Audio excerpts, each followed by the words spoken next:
सीता मातेला शोधताना श्रीरामांना जिथे साक्षात पार्वती भेटली ते ठिकाण कोकणात आहे. हे तुम्हाला माहिती आहे का? तर नमस्कार, स्वागत आहे तुमचं आपल्या नवीन सिरीजमध्ये, ज्यामध्ये आपण 15 गाव आणि 15 गावातल्या मंदिरांची शोध यात्रा करणार आहे. खेड तालुक्यातील चोरवणे गावात वाशिष्ठी नदीच्या उगमाजवळ आहे श्री रामवरदायिनी देवीचं मंदिर. आख्यायिका अशी, रावणाने सीतेचं हरण केल्यावर श्रीराम तिचा शोध घेत होते. पार्वतीने त्यांची परीक्षा घेण्यासाठी सीतेचं रूप घेतलं. श्रीरामांनी ओळखलं की ही साक्षात पार्वती आहे आणि तिचे पाय धरले.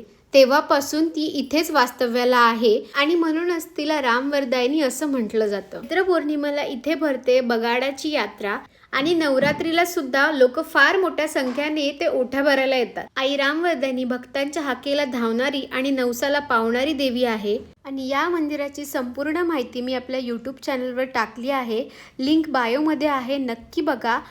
आणि कोकणातील अशा जागृत मंदिराच्या गोष्टी तुम्हाला ऐकायला आवडतील का, हे मला कमेंट करून नक्की सांगा.